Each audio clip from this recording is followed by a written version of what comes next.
आदरणीय दोस्तों, भीखाराम डेंडान चैनल पर आपका हार्दिक अभिनंदन एवं स्वागत है। दोस्तों, मैं आपको सुना रहा था बगड़ावत पुराण, और बगड़ावत पुराण के मैं आपको 7 भाग सुना चुका हूं। तो दोस्तों, 7 भाग में लास्ट कली पे कहां पहुंचे कि रानी जयमंती गढ़राण के राजा दुर्जनशाल के यहाँ चली जाती है। 6 महीना पूरे हो जाते हैं और अपनी दासी को एक पत्रिका लिख करके और बगड़ावतों के पास में भेजती है। इधर को परवाना बगड़ावतों को मिलता है तो बगड़ावत 24 भाई इकट्ठे होकर के अपनी सारी तैयारी करते हैं और सारी तैयारी करके दुर्जनशाल के यहाँ रानी जयमंती को लेने के लिए चल देते हैं। तो दोस्तों, अब यहां से आगे का प्रसंग है कि इधर को बगड़ावत भाई अपनी सारी सेना को सजा करके और राण के राजा दुर्जनशाल के बाग में जाकर के ठहर जाते हैं। इधर को रानी जयमंती हीरा से पूछती है कि बताओ कि बगड़ावत कहाँ आ गए। हीरा जवाब देती है कि मुझे तो नहीं लगता कि बगड़ावत आएंगे। जयमंती कहती है कि बादलों में बिजली चमक रही है और बगड़ावतों के भाले चमक रहे हैं, बगड़ावत आ रहे हैं। हीरा कहती है भाई साहब, मेरे को ऐसा कुछ नहीं दिख रहा। तो बगड़ावत रानी से लेने के लिए, रानी से मिलने के लिए रैन में पहुंच गए और नौलखा बाग में जाकर के ठहर जाते हैं। सवाई भोज क्या करता है कि सारी सेना को और अपने भाइयों को छोड़ करके एक बकरीन की टोली बनाता है और बकरीन की टोली बना करके रानी के महल के पास में चराने के लिए निकल जाता है। इधर को रानी जयमंती को संकेत करता है कि हम आ गए हैं आपको लेने के लिए। जैसे ही रानी जयमंती को बगड़ावतों के आने की सूचना मिलती है तो रानी जयमंती अपनी माया से अपने शरीर का पसीना उसको पृथ्वी पर टिपका करके और एक सुअर बना देती है जो नौलखा बाग के पास चला जाता है। इधर को जैसे ही सुअर है जो नौलखा बाग के पास में चला जाता है तो निया जी की निगाह जब उस सुअर पर पड़ती है तो वे उसका शिकार कर देते हैं। वहां नौलखा बाग में निया जी और नीमदेव जी की फिर से मुलाकात होती है। नीमदेव जी राव जी के पास में जाकर के और सारे हाल सुना देते हैं कि भैया बगड़ावत आ चुके हैं। इधर को राजा दुर्जनशाल भी सचेत हो जाता है और इधर को रानी जयमंती हीरा को कहती है कि जाकर पता करो कि सवाई भोज के क्या हालचाल हैं। जब हीरा रानी से जाने के लिए मना करती है तो रानी जयमंती हीरा को लालच दे देती है, लोभ देती है और अपने सारे गहने हीरा को पहनने के लिए देती है।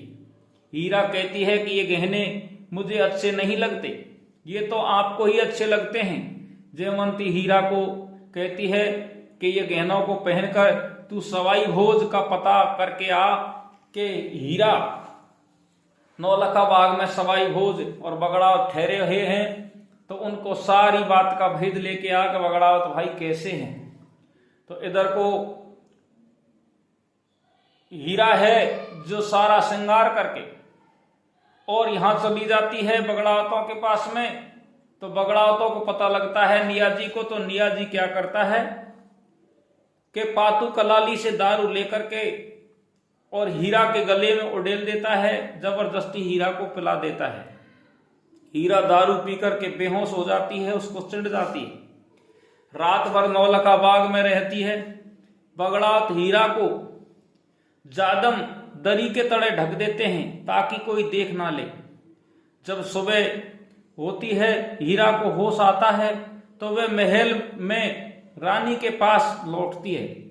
तो मन में विचार आता है कि कोई को शक न हो जाए, इसलिए अपने साथ चावंडिया भोपा को लेकर जाती है और कहती है कि रानी के पेट में दर्द था, उसको ठीक करने के लिए इसे लेने गई थी।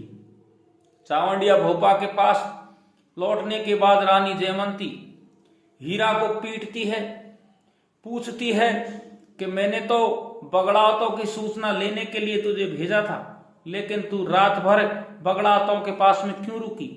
मुझे तो ऐसा लगता है कि मानो सवाई भोज पे तेरी नजर पड़ चुकी है, वो तुझे पसंद हो गया है। खरी खोटी सुनाती है कि तू भोज पर रीझ गई है। भोज ने रात को तुझे छुआ तो नहीं? क्या क्या हुआ, सारी बात बता। जब हीरा सारी बात सही सही बताती है कि महारानी ऐसी बात नहीं है, नियाजी ने मुझे जबरदस्ती दारू पिला दी और मैं बेहोश हो गई, इसके कारण होश में नहीं रही। सुबह जब हुआ तो जब मैं आई तो तब रानी जयमंती वापस हीरा को मनाती है, उसे खूब सारा जेवर दे देती है। एक दिन रात को हीरा और रानी जयमंती दोनों सलाह मिलाकर के भोज से मिलने के लिए नौलखा बाग की ओर जा रही है।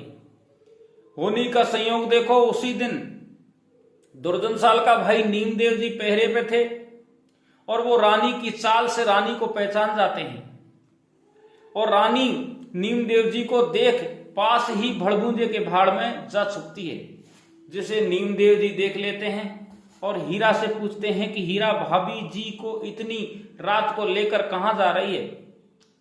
हीरा संकेत होकर कहती है कि बाईसा का पेट घणो दुख है, इस वास्ते भड़बूंजे के यहाँ आए हैं।